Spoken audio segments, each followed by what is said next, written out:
नमस्कार दोस्तों। आज मैं आप सबको पहली बार सत्यजीत राय द्वारा लिखित एक कहानी झक्की बाबू सुनाने जा रही हूँ। ये कहानी रोचक होने के साथ साथ रहस्यमयी भी है। सत्यजीत राय 20वीं शताब्दी के सर्वोत्तम फिल्म निर्देशकों में से एक थे। इनकी पहली फिल्म पाथेर पांचाली को कान फिल्मोत्सव में मिले सर्वोत्तम मानवीय प्रलेख पुरस्कार को मिलाकर कुल 11 अंतर्राष्ट्रीय पुरस्कार मिले। फिल्में बनाने के अतिरिक्त वे कहानीकार, प्रकाशक, चित्रकार और फिल्म आलोचक भी थे। दोस्तों, यदि आपको मेरा कथा वाचन पसंद आता है तो प्लीज़ मेरे इस चैनल को सब्सक्राइब कर लीजिएगा और इस कहानी को लाइक और शेयर। तो आइए सुने कहानी झक्की बाबू। झक्की बाबू का असली नाम पूछ ही न सका। उपाधि है मुखर्जी। चेहरा एक बार देख लिया जाए तो भूलना मुश्किल है। लंबाई लगभग 6 फीट, देह पर चर्बी का नाम नहीं, पीठ धनुष की तरह टेढ़ी, हाथ पांव गला और कपाल से अगणित शिरा उपशिरा चमड़ा ठेलकर बाहर निकल आना चाहती है। टेनिस कॉलर वाली सफ़ेद शर्ट, काले फ्ललेन की पैंट, सफ़ेद मोजा, सफ़ेद किट्स। दार्जिलिंग में यही उनका पेटेंट लिबास था। इसके अलावा उनके हाथ में एक मजबूत लाठी रहती थी। जंगल की ऊबड़ खाबड़ धरती पर घूमने फिरने का अभ्यास रहने के कारण हो सकता है लाठी की ज़रूरत पड़ती हो। 10 वर्ष पूर्व झक्की बाबू से मेरी जान पहचान हुई थी। मैं कलकत्ते में बैंक में नौकरी करता हूँ। 10 दिनों की छुट्टी बाकी थी। बैसाख के महीने में अपने प्रिय शहर दार्जिलिंग पहुँच गया। पहले दिन ही झक्की बाबू के दर्शन प्राप्त हुए। दर्शन कैसे प्राप्त हुए यही बताने जा रहा हूँ। तीसरे पहर 4:30 बजे होटल में चाय पीकर बाहर निकला। दोपहर में बारिश का एक झोंका आ चुका था। अब फिर कब आ जाए कहा नहीं जा सकता, इसलिए बदन पर बरसाती डालकर निकला हूँ।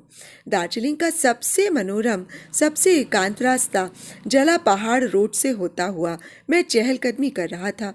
अचानक लगभग 50 हाथ की दूरी पर एक मोड़ पर एक आदमी को सड़क के किनारे लाठी के सहारे खड़ा देखा।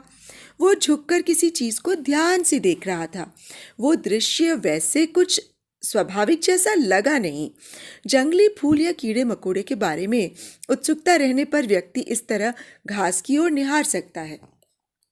मैंने उस आदमी की ओर एक कौतूहलपूर्ण दृष्टि डाली और फिर आगे बढ़ना शुरू किया, मगर उसके नज़दीक पहुंचने पर पता चला कि मैं उस बात को जितनी स्वाभाविक समझ रहा था उतनी है नहीं।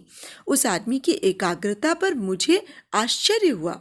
मैं 5 हाथ के फासले पर खड़ा होकर उसका हाव भाव गौर से देख रहा था, मगर वो मुझे पूरी तरह नज़रअंदाज कर पहले के जैसा ही झुककर घास की ओर देख रहा था। बंगाली जानकर मैं उनसे बिना कुछ पूछे चुप न रह सका। कोई चीज़ खो गई है क्या? कुछ भी जवाब न मिला। ये आदमी बहरा है क्या? मेरे कौतूहल की मात्रा बढ़ गई। घटना का अंत देखे बिना नहीं जाऊंगा। मैंने एक सिगरेट सुलगाई। 3 मिनटों के बाद उस अचल देह में प्राणों का संचार हुआ। वो थोड़ा और झुक गया और अपने दाहिने हाथ को घास की ओर बढ़ाया। घनी घास के अंदर उसकी उंगलियों ने प्रवेश किया। उसके बाद हाथ ऊपर की ओर उठाया। अंगूठा और तर्जनी के बीच एक छोटी सी गोल चीज थी। गौर से देखने पर पता चला कि वो एक बटन है, लगभग अठन्नी जितना बड़ा। संभवतः कोट का बटन है। बटन को आंखों के सामने लाकर कुछ मिनटों तक उसे उलट पुलट कर देखा। उसके बाद जीभ से 4 बार चक चक जैसी खेद सूचक आवाज की और उसे शर्ट के बुक पॉकेट में रखकर मुझे नजरअंदाज कर वहां से चला गया। शाम को लौटने के वक्त मॉल के सामने फव्वारे के पास दार्जिलिंग के पुराने बाशिंदे डॉक्टर भौमिक से भेंट हो गई। वे कॉलेज के दिनों बाबूजी के सहपाठी रह चुके हैं। मुझ पर उनका अपार स्नेह है। उन्हें आज तीसरे पहर की घटना बिना सुनाए नहीं रह सका। भौमिक साहब सुनकर बोले, चेहरे और हाव भाव के ब्यौरे से तो झक्की बाबू मालूम पड़ रहे हैं। झक्की बाबू? Sad case. असली नाम याद नहीं है। उपाधि है मुखर्जी। 5 साल से दार्जिलिंग में रह रहे हैं। ग्रिंटलेस बैंक के पास ही किराए के मकान में रहते हैं। कटक के रावनशॉ कॉलेज में फिजिक्स के प्रोफेसर थे। जर्मन विश्वविद्यालय से डिग्री उनके पास है। सुना है छात्र की हैसियत से बड़े ब्रिलियंट थे। नौकरी छोड़कर यहीं चले आए हैं। शायद थोड़ी बहुत पैतृक संपत्ति है। आपसे जान पहचान है? शुरू में एक बार मेरे पास आए थे। रास्ते में फिसल कर गिर जाने के कारण सेप्टिक होने का लक्षण आ गया था। मैंने ठीक कर दिया था, मगर झक्की बाबू नाम भौमिक साहब ने एक कहकहा लगाया। उनके एक बेढप शौक के चलते ये नाम पड़ गया है, लेकिन ये नाम किसने रखा है ये कहना मुश्किल है। शौक क्या है? तुम तो अपनी आंखों से देख ही चुके हो कि रास्ते में पड़े एक बटन को उठाकर पॉकेट में रख लिया। यही है उनका शौक या हॉबी, जहां तहां से चीज उठाकर यत्न के साथ रख लेते हैं। कोई भी चीज। पता नहीं क्यों उस आदमी के प्रति मेरे मन में उत्सुकता बढ़ती जा रही थी। डॉक्टर भौमिक बोले, हम उन्हें मामूली चीज़ कहेंगे, मगर वे क्लेम करेंगे कि वो बहुत ही प्रेशियस चीज़ है, क्योंकि उन चीज़ों के साथ कोई न कोई घटना जुड़ी हुई है। मगर उन्हें इसकी जानकारी कैसे प्राप्त होती है? डॉक्टर भौमिक ने अपनी कलाई घड़ी की ओर देखते हुए कहा, ये बात तुम उन्हीं से पूछ लो। विजिटर मिल जाए तो उन्हें खुशी होती है, क्योंकि उनके पास गप्पों का बहुत बड़ा खजाना है। उन्होंने जिन जिन चीज़ों का संग्रह किया है, हर एक के पीछे कोई ना कोई कहानी है, सब की सब वाइल्ड और नॉनसेंस। तब हाँ, वे उन्हें सुनाकर बड़े खुश होते हैं। ये अलग बात है कि तुम्हें सुनकर खुशी होगी या नहीं। दूसरे दिन नाश्ता करने के बाद मैं बाहर निकला। ग्रिंडलेस बैंक के पास जक्की बाबू का मकान खोजने में असुविधा नहीं हुई, क्योंकि मोहल्ले का हर आदमी उन्हें पहचानता है। 17 नंबर के मकान के दरवाजे पर दस्तक देते ही वे बाहर निकल आए। आश्चर्य की बात है, उन्होंने मुझे देखते ही पहचान लिया। कल आपने मुझसे कुछ पूछा था, मगर तब मैं जवाब देने की स्थिति में नहीं था। वैसे वक्त में कंसंट्रेशन दूर हो जाए तो भारी मुसीबत का सामना करना पड़ता है। अंदर आइए। कमरे के अंदर जाते ही जिस चीज़ पर मेरी सबसे पहले दृष्टि गई वो एक अलमारी थी।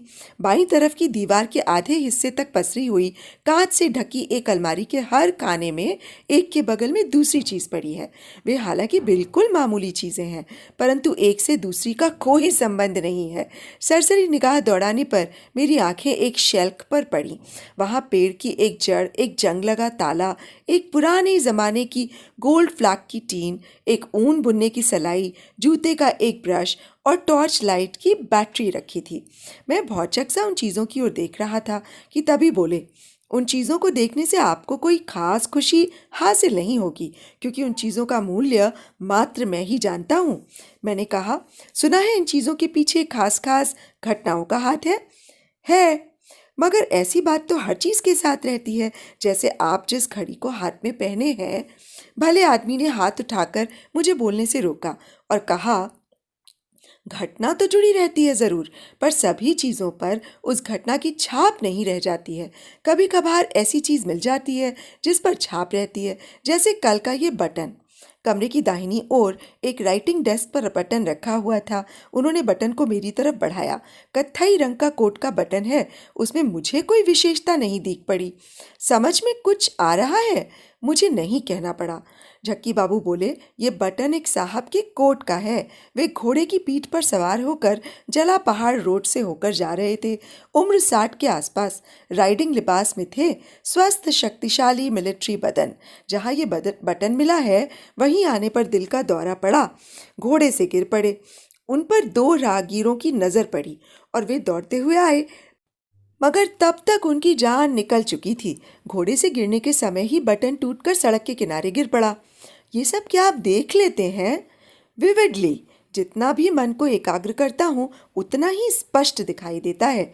कब देखते हैं? इस किस्म की विशेष गुण संपन्न वस्तु के पास आते ही पहले मैं अपने सिर में दर्द महसूस करने लगता हूँ। उसके बाद मेरी दृष्टि धुंधली हो जाती है, लगता है नीचे गिर पड़ूंगा, मगर उसके बाद ही दृश्य दिखाई देने लगता है और मेरे पैर स्टेडी हो जाते हैं। इस एक्सपेरिमेंट की वजह से मेरे शरीर का टेम्परेचर बढ़ जाता है। ऐसा हर बार होता है। कल रात लगभग 8 बजे बुखार था। इतना ज़रूर है कि बुखार ज़्यादा देर तक नहीं रहता। अब मैं पूर्णतः स्वस्थ हूँ। बात अजीब होने पर भी मुझे दिलचस्प जैसी लग रही थी। मैंने कहा, आप 2-4 उदाहरण और दे सकते हैं? झक्की बाबू बोले, अलमारी उदाहरणों से भरी हुई है। वो जो कॉपी देख रहे हैं उसमें हर घटना का विवरण विस्तार के साथ है। आप किसके बारे में जानना चाहते हैं? मैं कुछ बोलूं इसके पूर्व ही उन्होंने अलमारी का कांच हटाकर खाने से दो वस्तुएं निकालकर टेबल पर रख दी। एक बहुत ही पुराना चमड़े का दस्ताना और एक चश्मे का शीशा। इस दस्ताने को देख रहे हैं ना, झक्की बाबू ने कहा। इसे मैंने सबसे पहले पाया था, यानी ये मेरे संग्रह का पहला आइटम है। इसे मैंने स्विट्जरलैंड के लुसर्न शहर के बाहर एक जंगल में पाया था। तब मार्गबुर्ग में मेरी पढ़ाई का सिलसिला खत्म हो चुका था। स्वदेश लौटने के पहले मैं घूम फिरकर कॉन्टिनेंट देख रहा था। प्रातः भ्रमण के लिए लुसर्न में निकला। रास्ता निर्जन वन से होकर गया है। सुस्ताने के ख्याल से एक बेंच पर बैठ गया। तभी पास ही एक पेड़ के तने के नीचे दस्ताने के अंगूठे पर मेरी नजर पड़ी और साथ ही साथ मेरा सिर दर्द करने लगा। उसके बाद दृष्टि में धुंधलापन तिराया। उसके बाद आंखों के सामने तस्वीर तिराती है। एक सुदर्शन संभ्रांत, मुंह में लंबी टेढ़ी पाइप, दस्ताना पहने, हाथ में घड़ी लिए पैदल पर पैदल चला जा रहा था। हठात झाड़ी के पीछे से दो आदमी बाहर निकल कर आते हैं और उस पर आक्रमण करते हैं। वो हताश होकर हाथ पैर पटकता है। उठा पटक में उसके दाहिने हाथ का दस्ताना गिर जाता है। आतताई उस पर कूद पड़े और बेदर्दी के साथ उसकी हत्या कर कोट की जेब से रुपया, पैसा और हाथ से सोने की घड़ी निकाल के चंपत हो गए। क्या सचमुच इस तरह की घटना घटी थी? मैं 3 दिनों तक अस्पताल में था, बुखार की वजह से डेलेरियम की हालत में। उसके साथ और भी तकलीफें थीं। डॉक्टर मर्स का पता ही नहीं लगा सके। उसके बाद अपने आप बीमारी दूर हो गई। अस्पताल से निकलने के बाद मैंने खोज करना शुरू कर दिया। 2 साल पहले उसी जंगल में ठीक उसी स्थान पर काउंट फर्डिनेंड मुसाप नामक एक धनी व्यक्ति की इसी तरह हत्या हुई थी। उसके लड़के ने दस्ताने को पहचान लिया। वे इस तरह इस घटना को कह गए कि उनकी बात पर अविश्वास करने की इच्छा नहीं हो रही थी। मैंने कहा, तभी से आपने संग्रह करना शुरू कर दिया? झक्की बाबू बोले, इस दस्ताने को पाने के लगभग 10 वर्षों तक उस तरह का और कोई अनुभव न हुआ। उस दरमियान मैं स्वदेश वापस आकर कटक के कॉलेज में प्रोफेसरी कर रहा था। छुट्टी में जहाँ तहाँ घूमने के लिए निकल जाया करता था। एक बार वॉल्टेयर जाने पर दूसरा अनुभव प्राप्त हुआ। समुद्र के किनारे एक पत्थर की खोज में जाने पर चश्मे का ये शीशा मिला। आप देख ही रहे हैं कि ये प्लस पावर का कांच है। एक मद्रासी सज्जन ने चश्मा उतार कर रख दिया और स्नान करने चले गए। वे फिर पानी से बाहर ही नहीं निकले। उनके पाँवों को क्लैंप ने जकड़ लिया था और नतीजा ये हुआ कि वे पानी में डूब गए। पानी से हाथ उठाकर सहायता के लिए चिल्लाते रहे। बड़ी ही बेधक थी उनकी चीख। उन्हीं के चश्मे का ये शीशा मुझे 4 वर्ष बाद मिला। यह भी सच्ची घटना है। जांच पड़ताल करने पर मुझे पता चला था। Well known drowning case. मृत व्यक्ति कोयम्बटूर में रहते थे। नाम था शिव रमन। झक्की बाबू ने दस्ताने और शीशे को यथास्थान पर रख दिया और फिर अपनी जगह पर बैठ गए। जानते हैं मेरी अलमारी में कितनी चीजें हैं? 172। पिछले 30 सालों में इन्हें इकट्ठा किया है। इस तरह के संग्रह की बात आपने सुनी है? मैंने सिर हिलाकर नकारात्मक उत्तर दिया और उसके बाद कहा, आपकी ये हॉबी बिल्कुल यूनिक है, इसमें कोई संदेह नहीं। मगर आपकी हर चीज़ के साथ क्या मृत्यु की घटना जुड़ी हुई है? उन्होंने गंभीरता के साथ कहा, हाँ, बात यही है। मृत्यु नहीं बल्कि आकस्मिक, अस्वाभाविक मृत्यु। खून, आत्महत्या, दुर्घटनाजन्य मृत्यु, दिल का दौरा पड़ जाने से मृत्यु। इस प्रकार की घटनाओं से जुड़े रहने पर ही कोई चीज़ मुझ में प्रतिक्रिया जगाती है। ये सारी चीज़ें आपको क्या राह बाट में मिली हैं? ज़्यादातर राह बाट में ही मिली हैं। बाकी चीज़ें काले बाजार, नीलाम और क्यूरियो की दुकानों में मिली हैं। ये जो कट ग्लास का सुरापात्र देख रहे हैं, ये मुझे कलकत्ते के रसल स्ट्रीट की एक नीलाम की दुकान से मिली है। इस सुरापात्र में ब्रांडी के साथ जहर मिला देने के कारण 19वीं सदी में एक विशालकाय गोरे की कलकत्ते में मृत्यु हो गई थी। मैं कुछ क्षणों से अलमारी की वस्तुओं को छोड़कर झक्की बाबू के चेहरे को ध्यान से देख रहा था।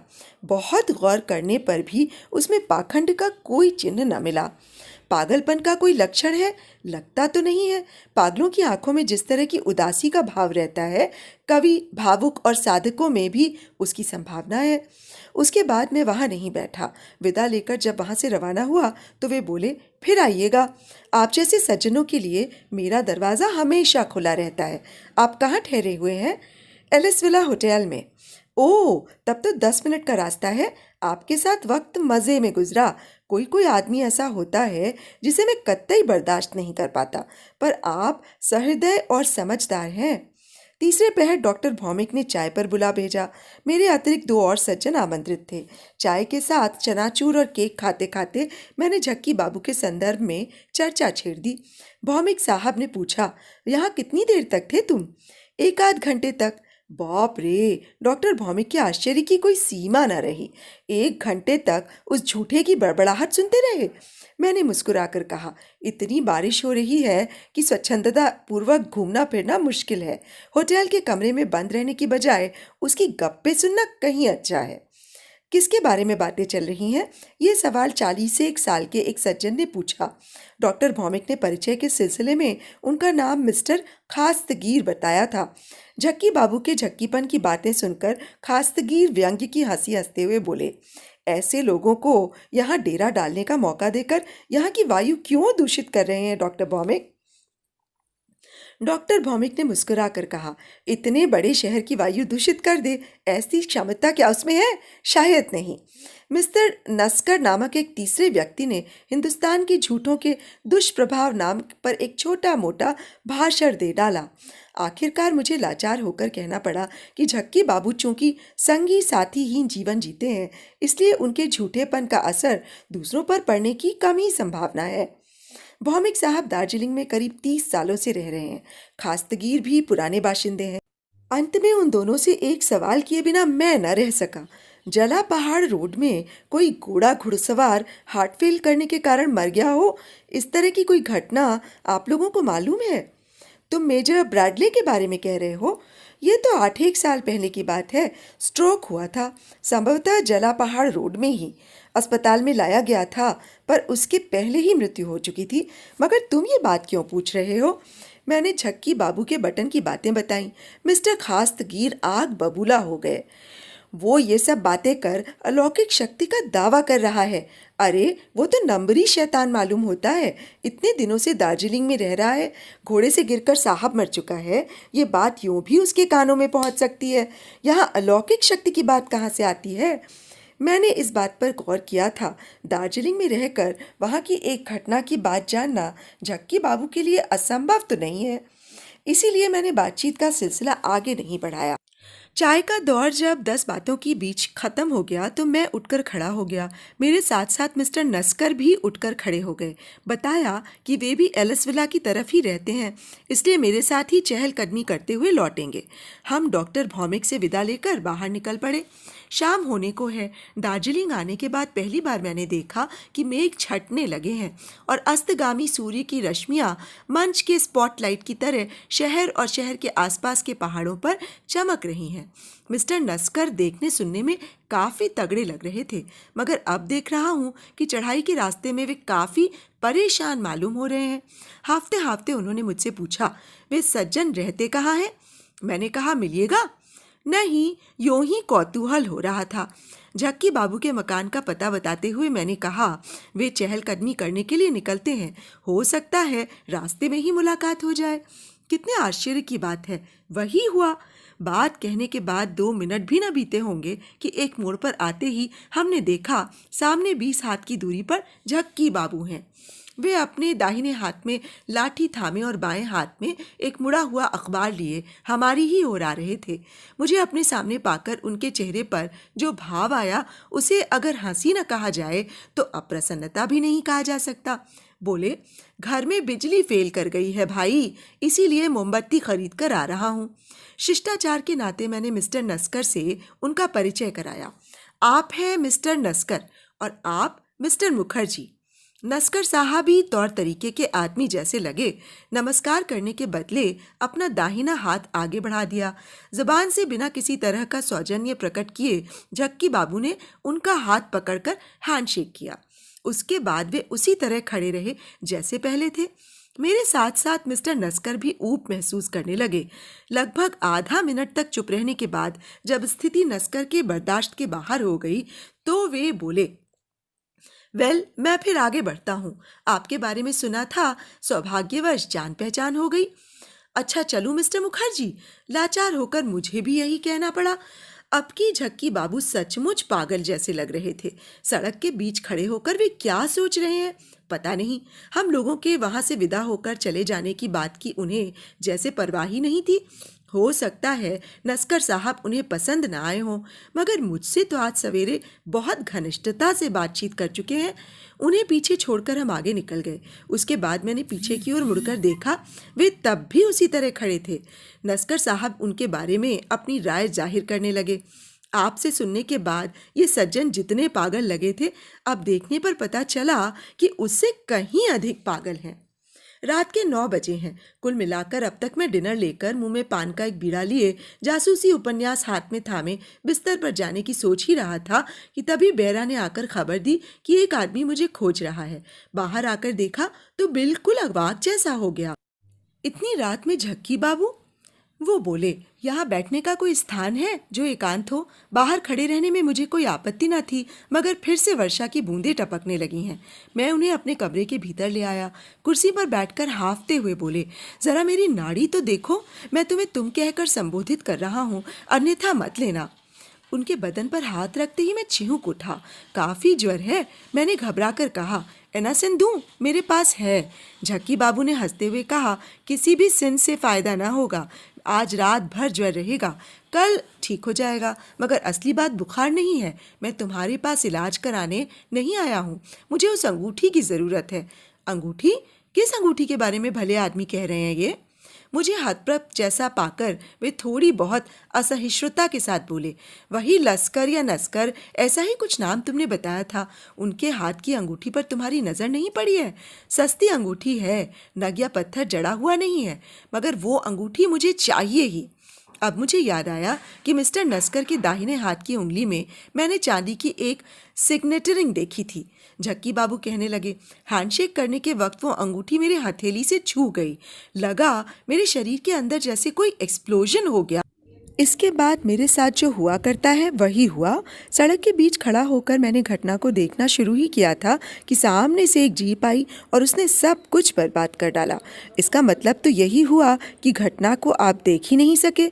जितना कुछ देख चुका हूँ ना, वो काफ़ी है। खून का मामला है। आतताई का चेहरा मैं नहीं देख सका। अंगूठी सहित हाथ एक आदमी के गले की ओर बढ़ता जा रहा है। विक्टिम गैर बंगाली है। उसके सिर पर राजस्थानी टोपी है, आंखों पर सोने का चश्मा, आंखें विस्फारित हैं, चीखने के लिए मुंह खोलना चाहता है। निचले जबड़े का एक दांत सोने से बढ़ा है। बस इतना ही। वो अंगूठी मुझे चाहिए ही। मैं कुछ क्षणों तक झक्की बाबू की ओर ताकता रहा और उसके बाद बोला, देखिए मिस्टर मुखर्जी, अगर आपको अंगूठी की ज़रूरत है तो उसे आप खुद ही मिस्टर नस्कर से मांग लीजिए। मैं उनसे साधारण तौर से ही परिचित हूँ। और जहाँ तक बात मेरी समझ में आई है, वे आपकी हॉबी को सहानुभूति की दृष्टि से नहीं देखते हैं। फिर मेरे मांगने से फ़ायदा ही क्या है? बेहतर तो यही है कि वेरी सॉरी मिस्टर मुखर्जी, उनकी बात काटकर साफ साफ कहे बिना मैं नहीं रह सका। मैं मांगूं भी तो कोई नतीजा ना निकलेगा। अंगूठी वगैरह के मामले में कभी कभी आदमी में कितनी ममता होती है, ये बात आपसे छिपी नहीं है। वे उस चीज़ को उपयोग में न लाए होते तो। इसके बाद वे वहाँ बैठे नहीं, एक लंबी सांस लेकर कुर्सी छोड़कर खड़े हो गए और बूंदाबांदी में ही अंधेरे में निकल पड़े। मैंने मन ही मन सोचा, भले आदमी की मांग अजीब तरह की है, रास्ते से चीज़ चुन लेना और तरह की बात है, मगर लोगों के व्यक्तिगत व्यवहार की चीज़ों को लेकर अपने संग्रह की वृद्धि का प्रयास अन्यायपूर्ण है। इस मामले में कोई भी उनकी मदद न करता, मैं भी कैसे करूं? और नस्कर यूं भी बेहद नीरस आदमी है, मांगने पर उसे अंगूठी मिल जाएगी ये उम्मीद करना ही गलत है। दूसरे दिन सवेरे मेघ छट गए थे और दिन साफ हो गया था। ये देखकर मैं बर्च हिल की तरफ घूमने निकल गया। रूखा सूखा जैसा दिन है। मॉल में लोगों का जमघट लगा है। भीड़ के बीच से होता हुआ, घोड़ा और चेंजरों से अपने आप को बचाता हुआ आहिस्ता आहिस्ता मैं ऑब्जर्वेटरी हिल के पश्चिमी तरफ के एकांत रास्ते पर पहुंच गया। कल रात से ही झक्की बाबू का दयनीय चेहरा बीच बीच में मेरे सामने तिराता था और मन में धीरे धीरे एक इच्छा जग रही थी कि नस्कर से यदि मेरी मुलाकात हो जाए तो एक बार उस अंगूठी के बारे में कहूँ। हो सकता है अंगूठी के प्रति उनमें कोई खास लगाव ना हो और मांगने पर दे दे। झक्की बाबू को अंगूठी दे देने से उनके चेहरे का भाव कैसा हो जाएगा, ये बात मैं भली भांति समझ रहा था। बचपन में मैं डाक टिकटों का संग्रह किया करता था, इसलिए मैं जानता हूँ कि हॉबी का नशा किस तरह का होता है। और झक्की बाबू एक ऐसे आदमी हैं जो किसी तरह की झंझट और झमेले में नहीं रहते, अपना उद्भट शौक लिए अपने आप में मशगूल रहते हैं। जोर जबरन किसी को अपनी जमात में लाने की कोशिश नहीं करते। हो सकता है जीवन में ये पहले पहल किसी की चीज़ के प्रति उनमें लोभ जगा हो, और वो चीज़ कोई कीमती भी नहीं है। सच कहता हूँ कि कल रात के बाद से मैं इस निष्कर्ष पर पहुँचा हूँ कि उनमें अलौकिक क्षमता नामक कोई चीज़ नहीं है। उनके शौक का सारा कार्य व्यापार उनके अधपगले मन की कल्पना पर आधारित है। मगर उससे यदि यह संगी साथी हीन आदमी प्रसन्न रहता है तो दूसरे की हानि ही क्या है। मगर बर्च हिल के रास्ते पर 2 घंटे तक चहलकदमी करने पर भी नस्कर से भेंट नहीं हुई। जब मैं मॉल पहुंचा तब लगभग 10:30 बज चुके थे। भीड़ तब भी थी, लेकिन जाने के वक्त जितनी भीड़ थी उससे थोड़ी कम। इधर उधर 10-20 आदमी की कई जमातें खड़ी हैं और उन जमातों में किसी विषय पर उत्तेजनापूर्ण बहस छिड़ी है। आगे बढ़ने पर पुलिस, जांच पड़ताल और खून जैसे शब्द कानों में आने लगे। एक अपरिचित प्रौढ़ बंगाली को अपने पास पाकर मैंने पूछा, बात क्या है जनाब, कुछ हुआ है क्या? भले आदमी ने कहा, कलकत्ते का कोई सस्पेक्टेड क्रिमिनल यहाँ आकर छिप गया है। उसका पीछा करती हुई पुलिस यहाँ आई है और तलाशी चल रही है। उस आदमी का नाम आपको मालूम है? असली नाम नहीं मालूम, यहाँ उसने अपना नाम नस्कर बताया है। मेरी छाती धड़कने लगी। एक ही आदमी ऐसा है जो असली बात बता सकता है और वे हैं डॉक्टर भौमिक। मुझे उनके घर तक जाना नहीं पड़ा। लडनलाल रोड पर रिक्शे के पड़ाव के पास खास्तगीर और भौमिक से मुलाकात हो गई। बोले, कल वो आदमी तीसरे पहर मेरे घर पर आकर चाय पी गया। 3 दिन पहले मेरे पेट के दर्द का इलाज करा गया। अकेला आदमी है, नया नया यहाँ आया है, यही सोचकर घर पर खाने को बुलाया था, और आज ये बात सुन रहा हूँ। पकड़ा गया या नहीं? अभी तक पकड़ा नहीं गया, सवेरे से ही गायब है। पुलिस उसकी खोज कर रही है, लेकिन है तो इसी शहर में, भागकर जाएगा कहाँ? मगर कितनी बड़ी बात है। भौमिक और खास्तगीर चले गए। मुझे एहसास हो रहा है कि मेरी नाड़ी की गति चंचल हो गई है। ये सोचकर नहीं कि नस्कर अपराधी है, बल्कि इसलिए कि झक्की बाबू को अंगूठी के प्रति कितना लोभ था। खूनी के हाथ की अंगूठी है, झक्की बाबू ने ये बात बताई थी। फिर क्या उनमें कोई अलौकिक क्षमता है? रास्ते पर खड़ा खड़ा जब मैं यही सब सोच रहा था तो मन में इच्छा जगी कि एक बार झक्की बाबू से मिलाऊं। उन्हें क्या ये खबर मिली है? एक बार इसकी तहकीकात करना ज़रूरी है। मगर 17 नंबर घर के दरवाजे पर 3 बार दस्तक देने पर भी कोई जवाब न मिला। अब बदली भी छाने लगी है। मैं तेज़ कदमों से होटल चला आया। आधे घंटे के बीच ही मूसलाधार वर्षा शुरू हो गई। झिलमिलाता हुआ प्रातःकाल अब जैसे एक दूर के सपने में बदल गया। पुलिस की तलाशी चल रही है। कहाँ छिप गए मिस्टर नस्कर? किसकी हत्या की उन्होंने? किस तरह हत्या की? 3:30 बजे हम लोगों के होटल के मैनेजर मिस्टर सोंधी ने सूचना दी कि नस्कर जिस मकान में थे उसके पीछे के पहाड़ के करीब 30 हाथ नीचे के गड्ढे में नस्कर की लाश मिली है। उसका माथा चूर चूर हो गया। खुदकुशी, दिमाग की गड़बड़ी, भागने के समय पांव फिसल जाने के कारण गिर पड़ने इत्यादि का लोग अनुमान लगाते हैं। व्यापार के मामले में पार्टनर से दुश्मनी हो गई थी, उसी के कारण उसका खून कर डाला और लाश को छिपाकर खुद दार्जिलिंग में आकर छिप गया। पुलिस ने लाश को बरामद किया, इत्यादि इत्यादि। ना, झक्की बाबू से तो एक बार मुलाकात करनी ही होगी। अब उपेक्षा की हंसी हंसकर उनकी बात उड़ाई नहीं जा सकती। स्विट्जरलैंड और वॉल्टेयर की घटनाएं मनगढ़ंत हो सकती हैं, दार्जिलिंग की घटना उन्हें पहले से मालूम हो सकती है, मगर नस्कर जो खूनी है इस बात का उन्हें कैसे पता चला? 5 बजे जब बारिश कुछ थमी तो मैं उनके घर पर गया। दस्तक देते ही दरवाज़ा खुल गया। झक्की बाबू ने हंसकर कहा, आओ भैया, अंदर चले आओ, मैं तुम्हारे बारे में ही सोच रहा था। मैं अंदर गया। शाम उतर चुकी है। झक्की बाबू की मेज पर एक मोमबत्ती टिमटिमा रही है। आज भी बिजली नहीं है, उन्होंने मुस्कुराते हुए कहा। मैं बेत की कुर्सी पर बैठते हुए बोला, आपको खबर मिली है? तुम्हारे उस नस्कर की खबर? मुझे क्या खबर मिलेगी, मैं पहले ही जान गया था।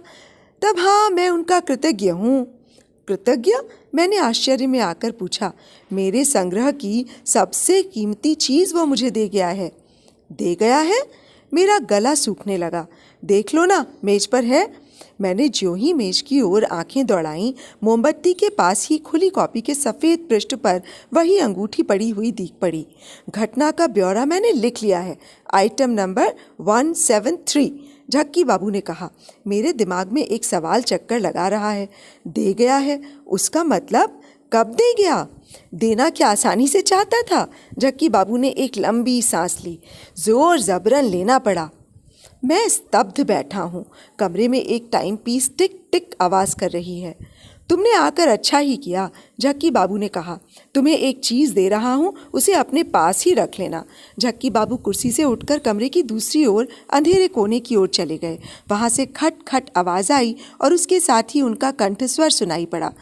इसे भी मुझे अपने संग्रह में रख लेना चाहिए था, मगर इसका प्रभाव मैं बर्दाश्त नहीं कर पा रहा हूँ। बार बार बुखार आ जाता है और एक बहुत ही अप्रीतिकर दृश्य मेरे आँखों के सामने तैरने लगता है। बातें करते करते वे अंधेरे से प्रकाश में आकर खड़े हो गए। अपने दाहिने हाथ को मेरी तरफ बढ़ाए हुए हैं। उसी हाथ में उनकी वो चिर परिचित लाठी थमी हुई है। मोमबत्ती की इस धुंधली रोशनी में ही ये बात मेरी समझ में आ गई कि लाठी के मूठ के ऊपर जो लाल दाग है वो सूखे हुए लहू यानी कि खून के दाग के अतिरिक्त कुछ और नहीं है। तो अभी आप सुन रहे थे सत्यजीत राय द्वारा लिखित एक कहानी झक्की बाबू। तो देखा दोस्तों, जीवन में कभी कभी कितने अनोखे और विस्मृत कर देने वाले अनुभव हो जाते हैं।